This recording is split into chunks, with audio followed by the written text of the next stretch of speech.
സംസ്ഥാനത്തെ ആദ്യ ആദിവാസി മാതൃകാ ഗ്രാമമായ നിലമ്പൂർ കണ്ണംകുണ്ടിലെ ആദിവാസികൾ വോട്ട് ബഹിഷ്കരിക്കാനൊരുങ്ങുന്നു. പ്രാഥമിക ആവശ്യങ്ങൾക്ക് പോലും വെള്ളമില്ലാതെ ബുദ്ധിമുട്ടുന്ന നിരവധി കുടുംബങ്ങളാണ് പ്രശ്നപരിഹാരമുണ്ടായാൽ മാത്രമേ വോട്ട് ചെയ്യൂ എന്ന നിലപാടിൽ ഉറച്ചു നിൽക്കുന്നത്.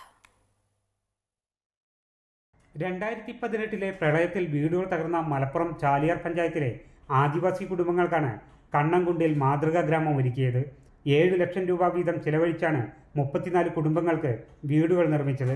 എന്നാൽ പ്രളയം കഴിഞ്ഞ് 6 വർഷമായിട്ടും ഇതിൽ 14 കുടുംബങ്ങൾ ഇപ്പോഴും കഴിയുന്നത് പ്രളയസ്ഥലത്തെ ഭാഗികമായി തകർന്ന വീടുകളിൽ തന്നെയാണ്.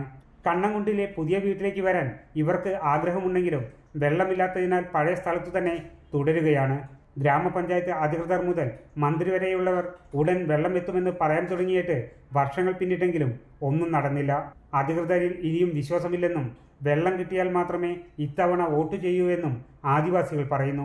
ഇലക്ഷൻ ആകുമ്പോൾ എല്ലാവരും പറഞ്ഞു തരും. ഞങ്ങൾക്ക് ഇപ്രാവശ്യം ഞങ്ങളടുത്തേക്ക് വരിക തന്നെ വേണ്ട. 6 മാസത്തിന്റെ ഉള്ളിൽ വെള്ളം കിട്ടും പറഞ്ഞു. ഇപ്പൊ പറഞ്ഞു പോയിട്ട് 6 മാസം കഴിഞ്ഞു. പിന്നെ പറഞ്ഞു 2 മാസം, അതും കഴിഞ്ഞു പോയി. ഇപ്പൊ ഞങ്ങള് വെള്ളമില്ലാന്ന് പറഞ്ഞപ്പോ പറഞ്ഞു പുഴയിന്ന് ഞങ്ങൾ വെള്ളം അടിച്ചു കൊണ്ടുവന്നേരാ. അതുമില്ല, ഒരു ടാങ്ക് കൊണ്ടുവന്നതിനെ കൊണ്ട് ഞങ്ങൾക്ക് കാര്യമായില്ലല്ലോ. അതിക്ക് വെള്ളം കൂടി വേണ്ടേ? ഇല്ലെങ്കിൽ ഒരു പഞ്ചായത്ത് കിണർ താഴെ ഞങ്ങൾ സ്ഥലം കൊടുക്കാന്ന് പറഞ്ഞു. അവിടെ ഒരു കിണർ കുത്തി തരട്ടെ, അതുപോലെ ചെയ്യണില്ലല്ലോ. അതെന്താ ചെയ്തു തരാത്ത? ഓല് വന്നുങ്ങാണ്ട് ഇന്നലെ വന്ന് ബോട്ടുകാര് മിഞ്ഞാന്ന് വന്ന് എല്ലാരും ബോട്ട് പറഞ്ഞുങ്ങാണ്ട് ഇങ്ങോട്ട് വരിക എന്നല്ലാതെ ഞങ്ങൾക്ക് അതിനെ പറ്റിങ്ങാണ്ട് ഒരു ഇതുപോലും ചെയ്ത് തരുന്നില്ല. കോളനിക്ക് സമീപമുള്ള മറ്റൊരു വീട്ടിൽ നിന്നാണ് ആദിവാസികൾ നിലവിൽ വെള്ളം ശേഖരിക്കുന്നത്. വേനൽ കടുത്താൽ ഇവിടുത്തെ ജീവിതം കൂടുതൽ ബുദ്ധിമുട്ടാകും. അമൃത ന്യൂസ്, മലപ്പുറം.